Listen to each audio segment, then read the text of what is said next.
We don't have anybody online, is that correct? Okay. All right, welcome to this month's Power Board meeting for December.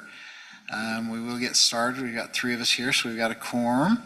So I thank everybody for coming that we've got in the audience, and we'll start with the approval of the agenda. Did everyone get a copy of that and have a chance to look through it? And are there any questions or comments? No, I'd like to make a motion to approve the agenda. And I'll second it. Dick made the motion and Todd seconded. So Todd, would you start us on a vote? Spriggs, aye. Dick?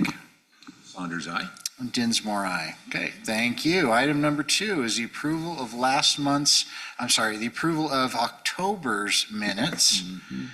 So again, everyone get a copy of those, look through them, have any questions or comments? I'll motion to approve the minutes for October.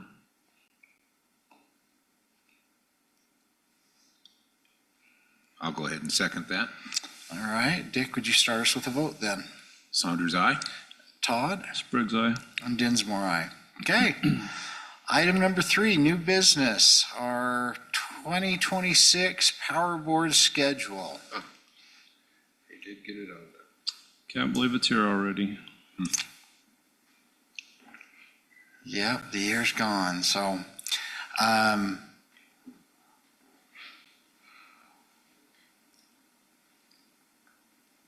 didn't see anything that really raised any red flags with it, or Nothing in January. yeah, November's out.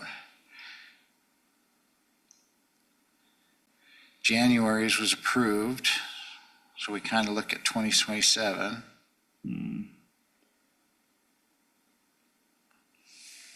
So, and obviously a lot of times we do this schedule because this is when this room is available. So, do we need a motion on that to approve it? We do need a motion. Okay, so we do. So if there's no questions on that, I'm looking for a motion. I'll motion to approve the meeting schedule for next year. I'll second that. Okay, Dick, would you start us on a vote? Saunders, aye. And Todd? Spriggs, aye. And Dinsmore, aye. Okay. Item number 3B is the 2025 post-peak report. And it doesn't say, but I assume I'll turn the time over to Rick for that. Yeah. Thank you. This is a report that it's actually kind of PacifiCorp leads out since they're the transmission provider. However, there's input provided by all the various utilities. Excuse me, just one sec. Yeah. And so this is typically done or November, December-ish.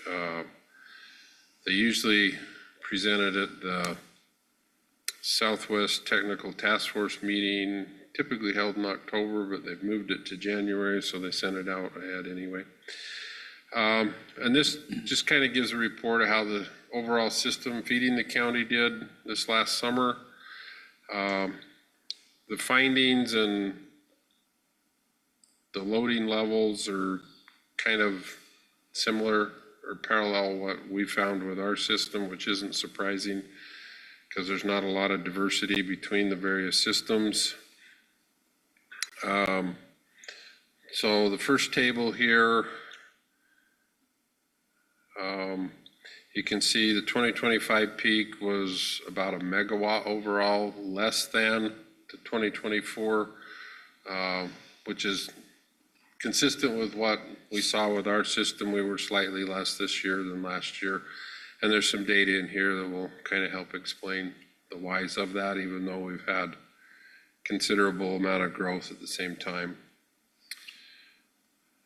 Given just a background, the area down here, it's pretty much almost all of Washington County, and it actually goes down into Littlefield, which Dixie serves in Arizona, that's fed off of this system. and out to Colorado City, Hilldale area as well. This is just a summary of the various generators in the area. I don't think there was any new additions this last year. Try to get to the, so this is an overall graph going clear back to 2001. You can see the system in those, 24 years have went from 225 to over 640.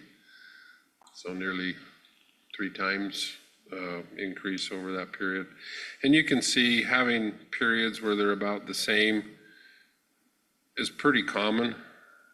And then you get a nice hot summer that just shoots it up, which was the case this last year. It really was not a super hot summer. And this is just from June to the end of August, which is the main focus point of the study.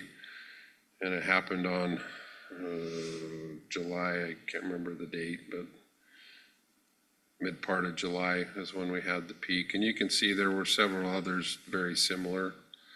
And again, this is the total load feeding from Red Butte Central into Washington County.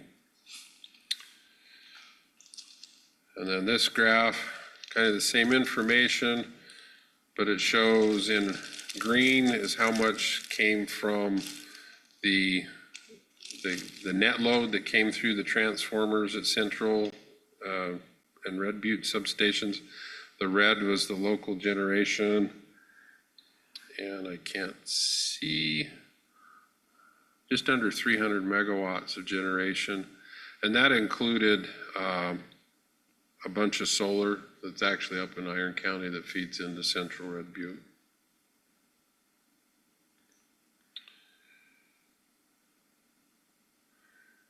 And so they described some of the temperature conditions last year. The average high was just a little bit lower than the 5-year average. The one big difference from this year to last year is the low temperature wasn't as high, if that makes sense, as the 2024 had a really high low temperatures overall. So the overall cooling degree days were much less. You can see the comparison to 2024 drops clear down to here, and it's actually was one of the lower numbers in the last 20 years. And then it wasn't a surprise that we didn't have a lot of precipitation. And again, the average summer low temperature was about 73.5 versus last year it was over 76. And 3 degrees doesn't sound like a lot, but it really makes a huge difference on system and loads that it creates. And so this is one of the, I think, one of the more informative graphs from the report. So this year is this kind of highlighted or haloed graph. You can kind of see this is the number of hours that was over 100 degrees going clear out to 115 degrees. And you can see we're about in the middle of the pack. There's 1, 2, 3, 4, at least 5 years that we had more hours over 100 degrees than we did last year. Somewhat similar information, but the number of hours over 110 degrees, we didn't have any this year. And of course, if you didn't have any over 110, you didn't have over 111, 12, 13. So overall, it was a cooler summer from a electrical loading standpoint than what we've seen many years. And this is another one I think is kind of interesting. Last year we had an incredible number of consecutive days over 100 degrees. It was nearly 50, I think it was 49 days And this last year we had 28. So, huge difference. And you can see where we're actually, sorry, it wasn't 28. We had 18 days compared to the previous year of 49 days over 100. So big difference. And this was the graph during the peak time. Must have been some clouds. And so the gray line is the gross or total load. The blue line's what's fed by the transformers. And then the yellow line is what's fed from the solar, primarily up there at Millard, not Millard County, Iron County. So there must have been some clouds that went over, which created this net peak in here a little earlier than usual. Normally it would kind of climb this way.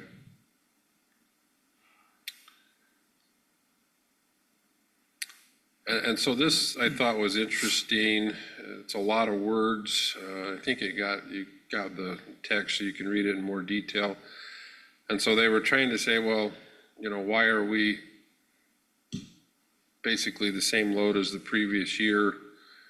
And taking into account that the temperature was 2.7 degrees lower, and they applied roughly a 2.7% increase in load per degree of Fahrenheit temperature. That would have put us really close to the projected ones of 669 instead of the 640, 639. And so basically they're saying, had we had a more normal, hotter summer, the predictions would have been right on, or pretty darn close.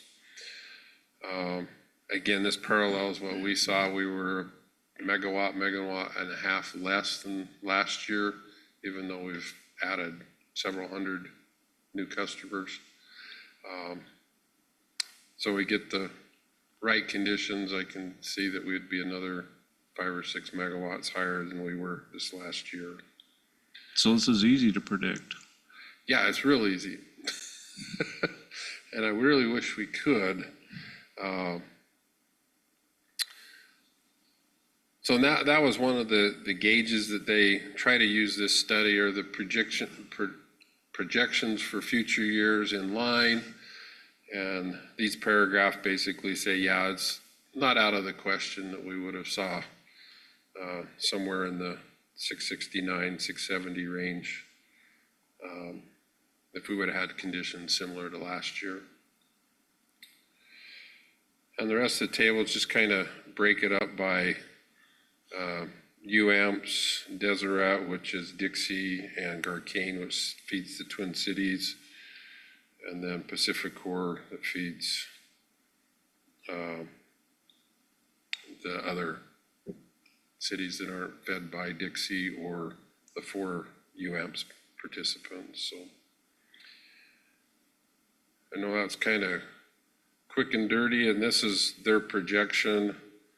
I think we'll probably keep it the same for next year, and just under 700 megawatts for the county, and how it's broken out between the different entities.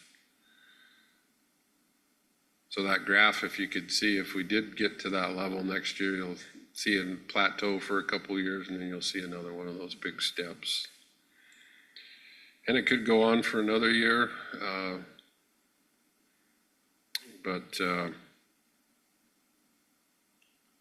so that's kind of 2025 in a quick nutshell, unless you want more detail on that. The system performed well. I didn't have any significant issues, and we'll talk about a couple things that's happened in the last month on the system in general. So that is that item. I forgot, I was supposed to excuse Craig Coates. He called, he has a conflicting other assignment, which is it, the water? He has another conflicting. He tries to alternate as best he can, so he had another conflict tonight, and then Scott also had a conflict, and so we missed them both. Any questions on the post-peak report? Nothing too alarming or concerning there. Next year, they're gonna predict it that just under 700, which means we'll have a pretty big jump since we go from 640 instead of the Correct. 670. Correct. Instead of 20, they're predicting a jump of that 60. At least potentially. Again, it's just so highly weather related. So I think it might be similar to this. Again, we had like 3 years that were roughly plateau, then a big jump of about 40. It's very possible we could see a small, and then at some point we're going to see another big step. And you can see that's happened kind of over and over again through that 25-year period. It kind of plateaus, and then you see these larger steps. So you don't really fully know what your load growth has done to you until you have that hot extended summer.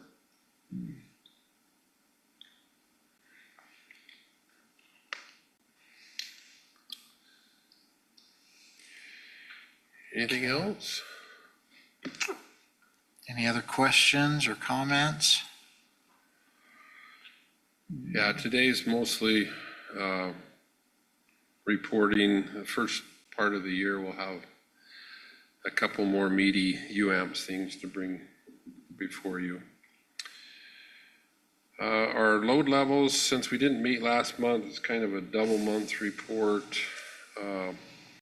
October, we were just over 30 megawatts for a peak, which was the second highest October peak. And November was just under 18 megawatts, which was the highest November peak we've had, but it's basically the same that we've seen in the previous 3 years within just a few hundred kilowatts. So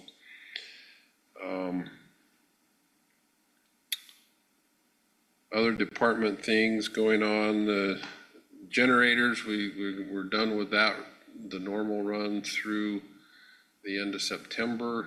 So they really haven't run in October or November. We don't anticipate, unless prices were to go crazy and have a need. However, Jake and Scott and Tyler are going to be working on doing some upgrades on the relays and RTUs on the generators during the off season. So they've got almost all the parts in hand, and they'll start that process hopefully in the next couple weeks. And they hope to do it to where we could at least run 2 units at any one time while they're working on it if the need arose for it. So projects, some exciting pictures of the sub, and it's progressing well. They had a meeting today. I had a conflicting meeting, but they reported back that the contractor hopes to be done with the project this week. And that's basically the below grade stuff. And this is just some of the grounding, ground rods, the cable trench. And again, I always kind of tease that you kind of wear out the dirt. You do the initial prep, and then you do the foundations, dig it up, and then you do the conduits, dig it up, put it back. And so it's just about, they're starting to put the most of the gravels in now. The road, they're going to put a red colored rock on the road.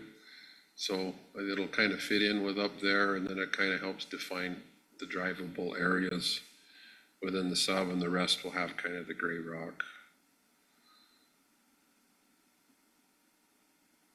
And this you can just kind of see as time goes, different times I was up there taking pictures. So, and they've been working on the grading. I understand that's pretty much done, but I wasn't able to get up there today to take pictures. And then as time allows, the crews will start standing steel in there and start working on the bus work and those kind of things. We've received the relay panels, the switches. We have most of the materials in hand that was ordered somewhat about a year ago. And so it's almost all here, but there's plenty of work that we can do up there. And then kind of shifting gears a bit, the poles for the transmission lines that feed that sub, the Grapevine sub, they came in, I think it was on the 17th of October, if I remember right. And all 5 trucks showed up at the same time, so the last guy had to wait a bit. And you can see them, they were all just parked there. We ended up having to store them just in front of the substation, and then we had tailor-made fence come in and put some fencing around them, so hopefully deter primarily kids from getting up in there and playing on them. There are a few that we had to put down out in front as well. So the space is pretty limited up there for what we fit in there. So, and then along with that, there's 5 of the 7 foundations were poured. The other 2 we have to wait on until we get things coordinated better with one of the developers. But the ones right up there by the substation site are all poured, and that just gives you an idea of the size of the drill rig. Believe it or not, they'll drill those holes. It was decent drilling conditions. It went down about 18 feet, 7 feet in diameter, and they did it in about 40 minutes. So they brought in a pretty big machine, and so I didn't have to work super hard to get through even though it's kind of a sandstone rock, it drills really nice. That's just them setting the rebar cage, and so you get this from the pole manufacturer, and then they have the rebar inside that as well. So that's the finished product up there in the horse corral area. This one's inside the sub. And this one's just outside off of the parkway. And then Parks Department's been real good to work with. They helped us pull back the landscaping in a couple of them, and we'll be putting that back here shortly. That's the other one in the landscaped area. So it's one of those holes you don't want to fall into. It wouldn't be good. And they didn't hit water. They did a little bit, but they were able to pump it out fast before they kind of oozed in overnight. And so the water, I was a little concerned would be an issue, but it wasn't. This is on the south side of the parkway. Those poles where the foundations are, Caden hopes to set, I think it's the 15th. It'll be a week from Friday. Or is that 2 weeks from Friday? A week from Friday. Yeah, a week, next week. So you'll start seeing poles go up there, and then we'll start putting the direct embedded poles along the parkway shortly as well. So, and we've got, again, most of the materials. We've got enough insulators in stock that we can get the pole set and get started on that project. The other larger project that we've got coming up is we're rebuilding the well line up in the habitat area that goes up behind Salente. And so we have a pretty narrow window. I think it goes from like November to February. And so they're gonna start that right after the first of the year. We're working with SITLA, the Habitat, HCP to get all the permissions and easements and all that stuff. So we're rebuilding an old line that's past its useful life up there. And we're gonna relocate it adjacent to the road. So that'll make it less intrusive if we have to get to the poles from the tortoise standpoint. So they were supportive of the move. We don't want the tortoises out there demonstrating. Well, we don't want to squish a tortoise, I guess is the main thing. So we have to do it during their dormant season. The AMI project is going well. We've learned a bunch as we've started deploying meters and continue. I checked this morning, Rachel may have a better number as of this afternoon, but we had 844 meters out. So roughly around 850-ish meters that are out and deployed. Okay, so some of them came through. And we've focused on all new meters that come in or go to the Aclara, as well as we focused on some of the larger apartment complexes, which have a higher rate of two things. One, of moving in and out, so the read and rolls can be done remotely instead of having to send somebody out to read the meter when somebody account changes. And then the other, they have a higher rate of being on the shut-off list. And these new meters, we can shut them off remotely and turn them back on remotely. So we don't have to send people out to do that. So that will, the crews really like that feature, so they don't have to go out. And it's actually quicker response too, because when Brittany gets an account that's paid, then she can just turn them right back on. So it's, I think, going to be good for everybody. So I think we'll be at a fairly decent clip. And I think we've got the displays for the solar figured out. I think, Todd, hopefully you should see the rolling. There's 2 displays now there that you can see received and delivered. So that should, we're making progress there. We did move the reading period. Now we'll basically follow the calendar month, which will actually help in some data analysis to match what we get from UAMPS. The Itron meters that are the drive-by reads, they'll be done as close to the 1st as we can. If the 1st is on a Sunday, we'll do it on the 2nd. If it's on a Saturday, we'll do it the last day of the previous month. So they'll be pretty close, but the Aclara ones does a file every night, and so it'll capture that. They'll be kind of right on the money for the calendar month. So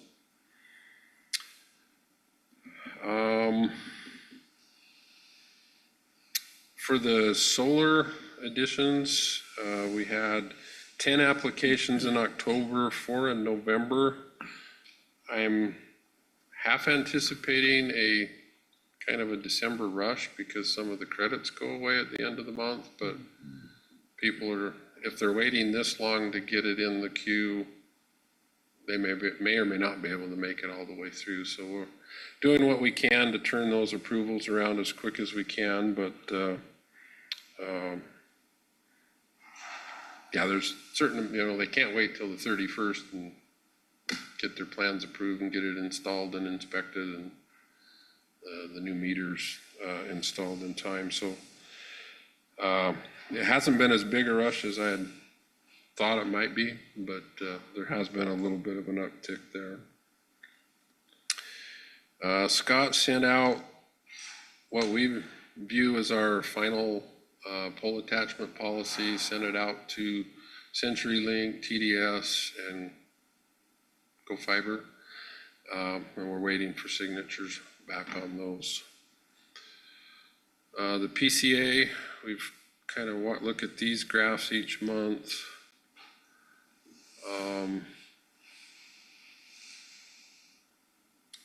So our blended cost in October was about 7.6 cents. Last year, we're about 7.5, so just slightly higher. So the PCA, instead of being 1.52 cents negative, it was 1.5 even. So we've had, I think it's 17 months now of a negative PCA. So And I suspect with the average power costs we've had will be in that range. So I kind of expect it to kind of just sit in that 1.5 cent range for a little while.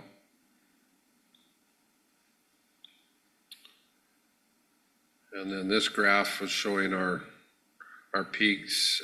This year was the green, so we were going ahead in the early months of the year and then just slightly under and just slightly over in the fall so far. So, and then our average residential usage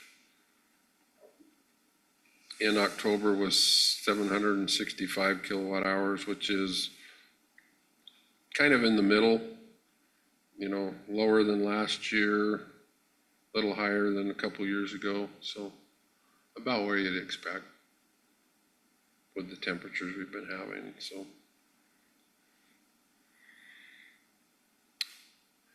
and that's pretty much the system side of things. I don't know if you have any questions, what we've been doing or trying to accomplish.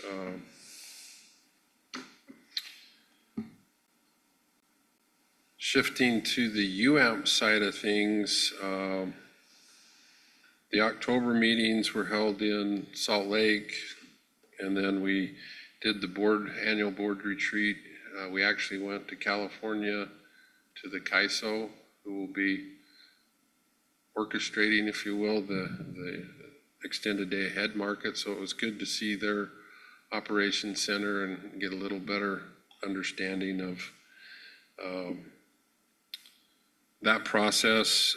It was interesting. There was, goodness, 2 or 3 of their main people all had Utah roots. So it was kind of interesting. Oh yeah, we know this and that. And so that was good. And during that retreat, we reviewed the strategic plan for UAMPS, looked at a 5-year kind of projection with the 2 new natural gas plants coming on, where they viewed staffing levels might need to be to staff those. And so it was a good kind of future looking and go over the strategic initiatives and give the board to give staff some direction. And so that was good. I mentioned that in probably January, February, and March, we'll have 2 larger UAMPS agreements to potentially bring before you. One is they're going to amend the pooling agreement, which a lot of the things they've been doing by policy, but it hasn't been in the agreement. And then the other, they have to make a few adjustments for the extended day ahead market, giving them authority to purchase power for people that may not be resource sufficient ahead of time if you aren't meeting the deadlines. Shouldn't affect us a whole lot. And like I say, they've been doing some of that anyway on a real-time basis, because at that point they have to cover their load. But the day ahead market means some of that has to happen either the day before or 2 days before that they haven't traditionally done. And that will start in May 1st. And everything's proceeding. They're working on all the software between CAISO, Rocky Mountain, and UAMPS to make all that work. So I'm sure there's going to be some growing pains and learn. I mean, if anybody's been through software changes and stuff, I'm not going to be too surprised if we have a few bumps in the road here and there. So, and then the other one that we'll bring in a little more detail is whether or not we'd want to participate in the All Requirements project. We've had a little presentations a couple times on that. We're actually meeting with Jeremy and Scott and Jake tomorrow to kind of go over that and kind of see where we sit as staff, and then we'll bring that forward to you guys when we have a firm recommendation of what direction to go on that. The Fremont Solar Project was approved by all the various governing boards. So that's a go. And I wasn't able to look those up, but they've actually started cutting roads and they have the transformer for it. It's kind of interesting. They've already got the transformer before some of the other stuff, but it's on its way. So we're making progress. I have some pictures of Nebo. I think, with the 2-month gap, I can't remember what we've reported on or not.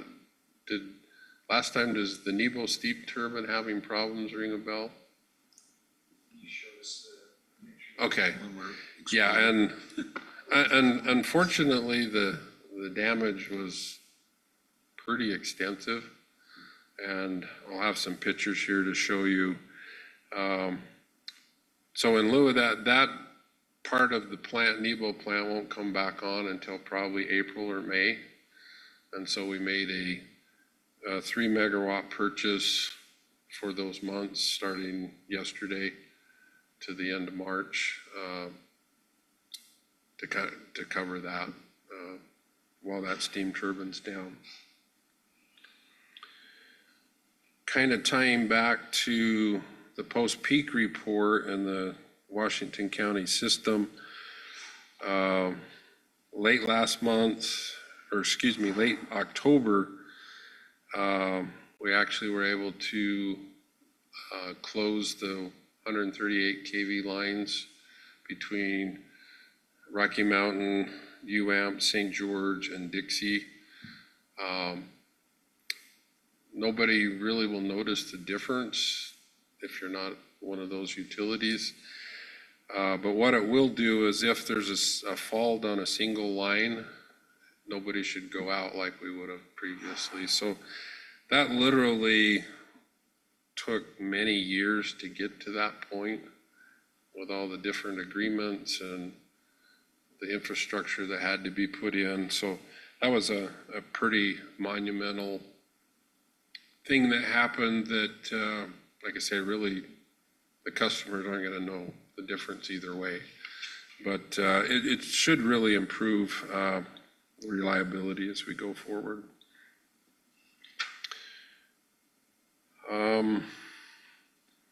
Now I can show you the Nebo.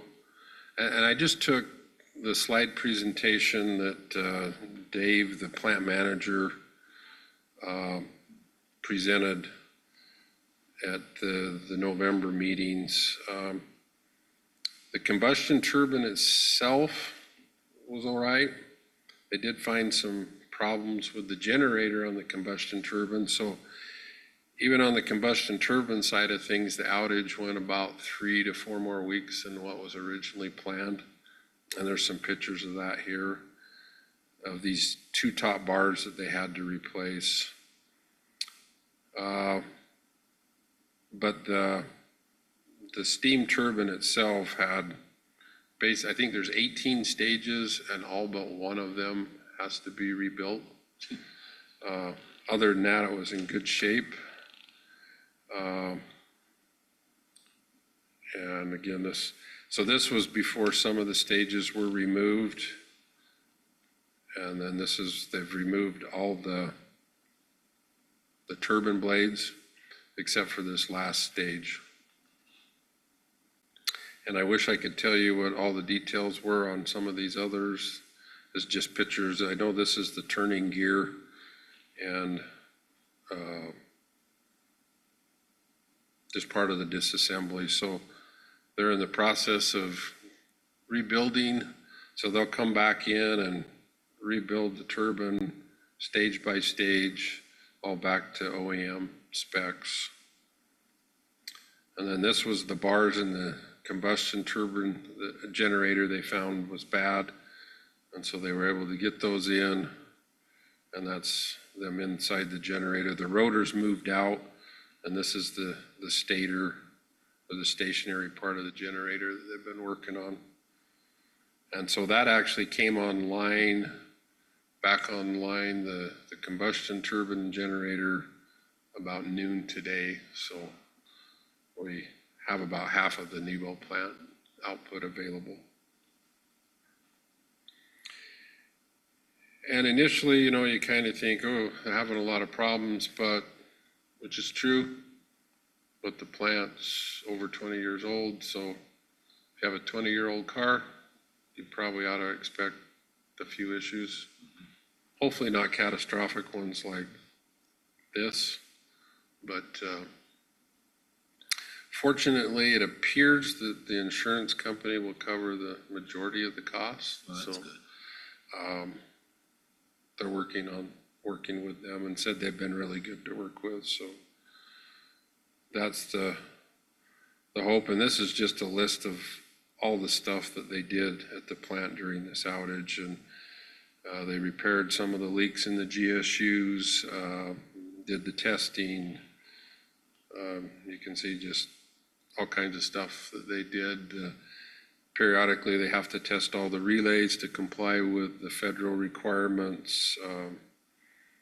They've got a emergency generator installed now that they haven't had since the plant was built, that will make, in the case of an outage, much easier for them to deal with than they have previously. So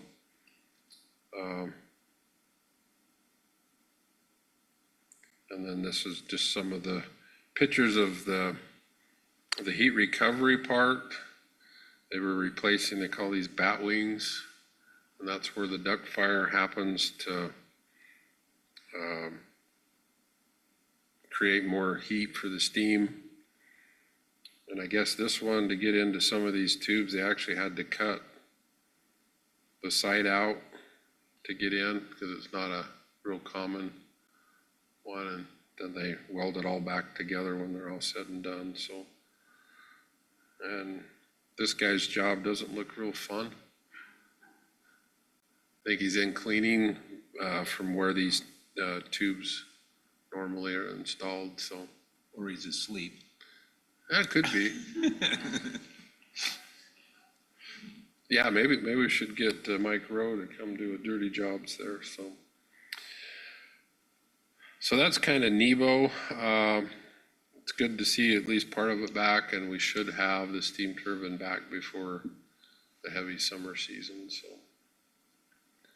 but it affects the emissions, overall emissions from the plant, so they have to monitor how they run it and the emissions, because we're not able to cover any of the heat and the efficiencies to create steam from that initial steam turbine or combustion turbine. So it's not as efficient as it was overall when you run them both together, but at least we got it. The Veo, it had its set of problems. The generator had been sent out, but it's actually been repaired. It's back on site and is running as early October or November that went back online. And so right now, with what Kern River is compressing gas, it's running about 50 to 60% of capacity right now. As the cold weather kicks up, I'm guessing that may come up a bit.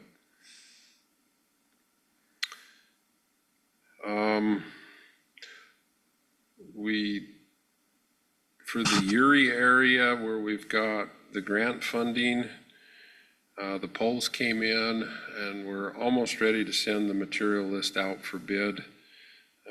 That one has some extra baggage, as we have to be Buy American, Build American. There's requirements in there, so all the materials we buy have to have basically a certificate saying these parts were made in the US. And so we can't just go straight to our inventory, because what we have in inventory is a mixed bag without that paperwork. So we have to order the set of materials for that project, track all that information. So when we send the bill, we'll have that backup that it complied with the BABA requirements.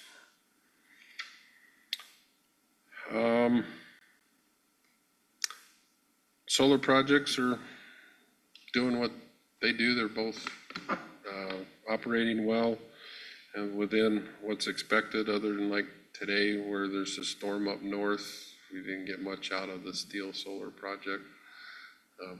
to be expected when a storm comes through up there. On the Millard County and Powell County natural gas projects, probably there's engineers engaged on both to start the general arrangements. They're working on, one of their focuses right now is public outreach in both of those communities and working on getting the conditional use permits, things like that we need for those two projects. So that's kind of the area where their focus there is to getting through some of that initial permitting process.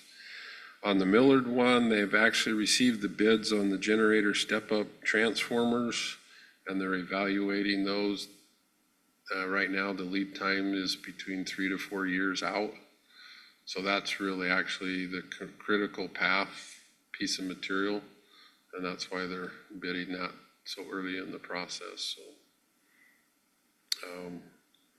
to try to keep the commercial date where we've targeted it.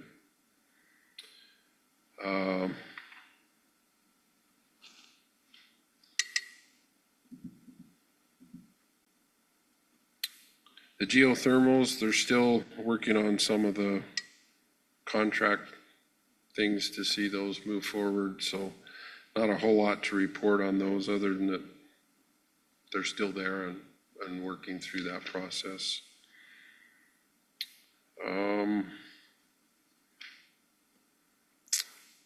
And Mason, I met with him yesterday morning, and he hopes if things go well, they can get the CFPP wrapped up by the end of the year. The final thing on that seems to be some of the documents that get transferred as an asset to DOE and how some of them are labeled confidentiality, and working with the companies that generated those documents and making sure that that can be transferred and the right things redacted as needed. So Is there a new nuclear plant going in up north well, that's been approved or being pushed by the governor? yes, there's some rumblings in Brigham City. I don't know a lot of details Yeah, other than for- what you may have seen on the news. The UAMPS, nothing No. UAMPS is looking into.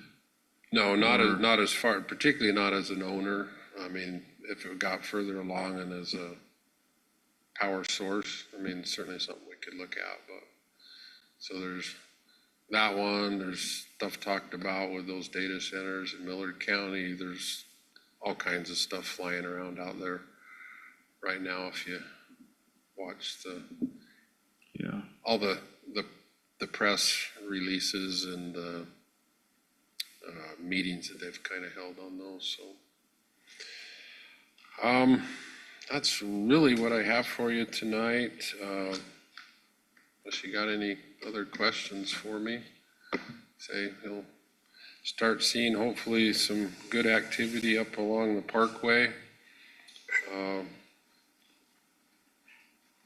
And the habitat pole project you probably won't see unless you go up there and hike.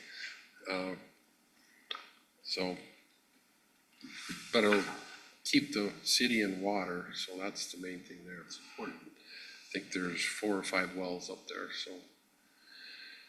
Okay, well, thank you. Okay, thank you, Rick. Are there any other questions or comments, concerns? Nope. Okay, well, then Go ahead and make a motion that we adjourn the meeting. Well, second. Dick did the first, Todd did the second. Todd, would you start us on a vote? Spriggs, aye. Dick? Saunders, aye. Dinsmore, aye. Okay. So our next board meeting will be January 6, 2026. So that'll be, we'll see you all then.